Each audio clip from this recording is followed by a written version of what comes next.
রাধে রাধে বন্ধুরা, welcome back to my channel. তো তোমরা সকলে কেমন আছো? আশা করি খুব ভালো আছো, আর আমিও খুব ভালো আছি। তো আজকে দেখো সকাল সকাল গোপাল বাল্যভোগ দর্শন করে নিলে এবং তারপরে গোপালকে শৃঙ্গার করে আমি দেখো বসিয়ে দিয়েছি। তো আজকে একটু ঠান্ডা ঠান্ডা ছিল, তাই সকালবেলায় সোয়েটারটা পরিয়ে দিয়েছি। তো সোয়েটারটা পরিয়ে দিয়ে গোপালকে বসিয়ে রেখেছি। তো আজকে দেখো সকালবেলা বাল্যভোগের পরে আমি কি দিয়েছিলাম, গোপালকে দুধ দিয়েছিলাম আর মুড়ি আর নিমকি দিয়েছিলাম গোপালকে।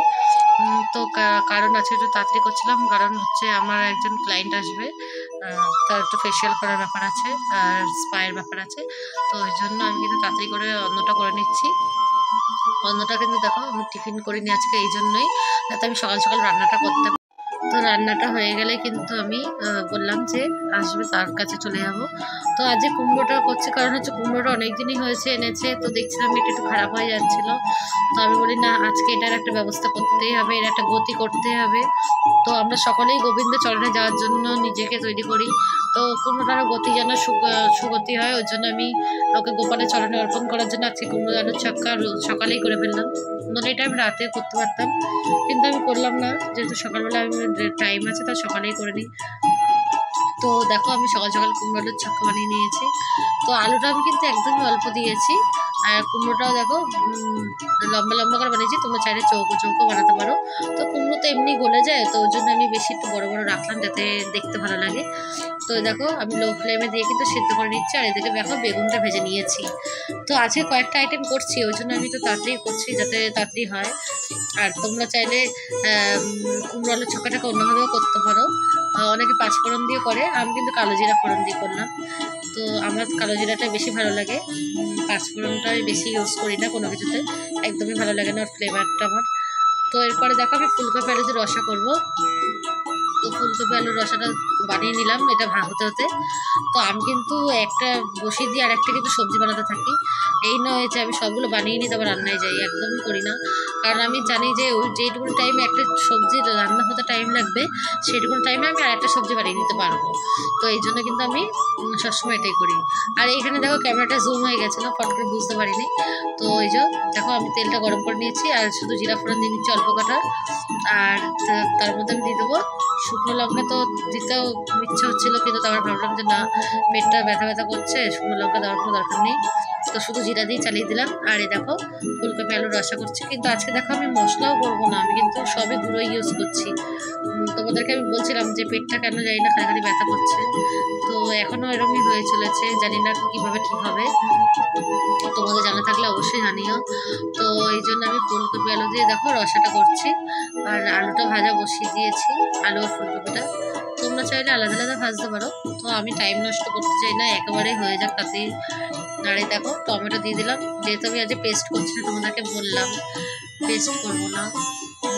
যেহেতু পেস্ট করলে লঙ্কার গুঁড়োটা লঙ্কাটাও তো পেস্ট হয়ে যায়, ওই জন্য হয়তো পেটটা জ্বালা করছে, তো ওই জন্য আমি দিলাম না। আর দেখো এবারে কিন্তু নুন দিয়ে এবার এটাকে কষিয়ে নেবো। তো আজকে হচ্ছে আমার একজন ক্লায়েন্ট যে কালকে ঘুরতে যাবে, তো এত তাড়াতাড়ি আগের থেকে না বললে খুব অসুবিধা হয়। তো আমাকে একজন হঠাৎ করে বললো যে করবে, তা আমি বললাম ঠিক আছে, তো কখন আসবে? তো বলে তুই রান্নাবান্না করে নে, তারপরে আমি আসবো। আমি ঠিক আছে। তো ও আসবে একটু পরেই। তো ও হেয়ার স্পা করবে, আর ফেসিয়াল কাল রাতে করেছিল, আর একজনও আসার কথা আছে ফেসিয়াল করার। তো তাকে আমি পরে ডেট দিয়েছি, কারণ একদিনে যতগুলো হয় না, হেয়ার স্পা করতে তো 1.5-2 ঘন্টা সময় লাগে। হ্যাঁ, পার্লারে 1 ঘন্টা ওরা করে দেয়, কারণ ওদের অনেক ক্লায়েন্ট থাকে, অনেক কাস্টমার থাকে, তো ওরা শর্টকাটে করে দেওয়ার চেষ্টা করে, কিন্তু আমি এরকম করি না। আর আমি চাই যে যেটুকুনি করবে সে তো আমাকে টাকা দিচ্ছে, তাহলে আমি কেন তার কাজটা খারাপভাবে করে দেবো? সবসময় সব কিছু আমি নিজের 100% দেওয়ার চেষ্টা করি। তো আমি তোমাদেরকে বলেইছিলাম যে আমি বিউটিশিয়ানের অনেক কিছু কাজ জানি, বা পার্লারের অনেক কিছু কাজ জানি। তো এগুলো আমি টুকটাক বাড়িতে বসে করি, আমার বেশি দরকার নেই, ঠাকুরের ইচ্ছা অল্প স্বল্প যা হয় তাতেই অনেক। তো এইভাবে আমার দিনটা চলছে। তো ভাবছিলাম যে একটা মেকআপের আলাদা একটা চ্যানেল করব, আর যদি করি তোমাদেরকে অবশ্যই জানাবো। না, তোমাদের সাপোর্ট ছাড়া তো কিছু হয় না। তো দেখো অনেকেই আমাকে খুব সাপোর্ট করছো। হ্যাঁ, তো আমার সাবস্ক্রাইবার প্রত্যেকদিন 2-3টে করে বাড়ছে, তো এতে আমি খুশি, এর থেকে বেশি কিছু চাই না। আমার আমার যে স্বামী বা হাজব্যান্ড যাই বলো, সে আমার সবসময় বলে বেশি লোভ করতে নেই, অল্পতেই সন্তুষ্ট থাকতে হয়। তো আমি কোনোদিনই বেশি লোভ কিছু তো করি না। তোমরা হয়তো বুঝতেই পারো আমাকে দেখে।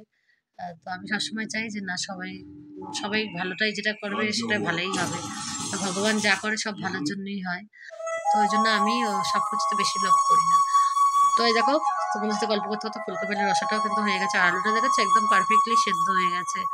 তো আমি ফুলকপি আলুর রসাটা বসিয়ে কিন্তু আমি আবার প্রসাদটা পেয়ে নিয়েছিলাম, সেই দুধ আর নিমকি যেটা দেখলে সেটাই পেয়েছি, কিন্তু পাওয়ার টাইম পর্যন্ত হচ্ছে না এত ব্যস্ততার মধ্যে। তো ফুলকপি আলুটা বসিয়ে দিয়ে আমি কিন্তু চলে গেছিলাম। আর দেখো গরম মশলা দিয়ে আমি কিন্তু গ্যাসটাকে অফ করে দিলাম, এটা নামিয়ে নেবো। এবারে কিন্তু আমি গোপালের থালাটা বেড়ে নেবো।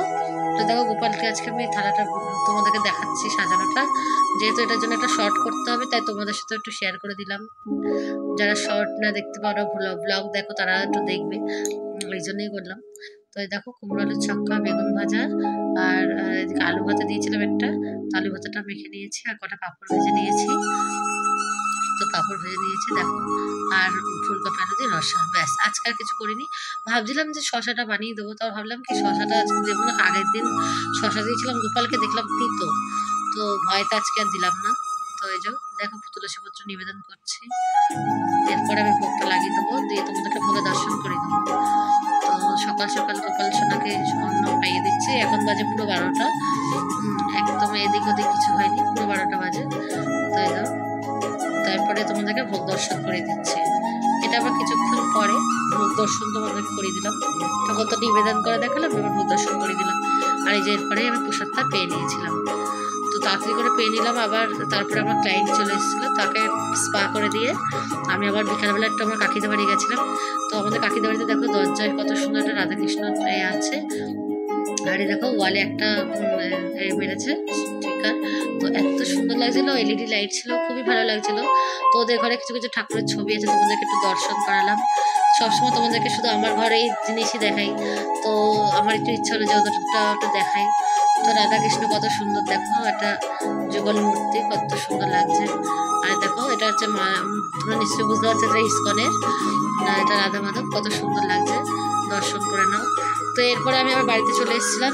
তো আজকে গোপালকে দুপুরে দেখলে তো কি দিয়েছি, আর আজকে শরীরটা একদমই ভালো ছিল না, তার জন্য আমি গোপালকে দেখো এই যে স্ন্যাক্স দিয়ে দিলাম একটুখানি। আর এই দেখো আমার স্টুডেন্ট কি বানিয়েছে দেখো, এইসব ট্যালেন্টের সত্যি দাঁত দেওয়া দরকার, এরা এত ব্রেন, এই যেমন পড়াশোনায় ভালো, এইবার ফার্স্ট হয়েছে। তো দেখো ও কত সুন্দর একটা হার্টে আর্ট করেছে, তো কি বলবো। ভিডিওটা এই অবধি, তো তোমরা সকলে খুব ভালো থাকো, রাধে রাধে, শুভরাত্রি।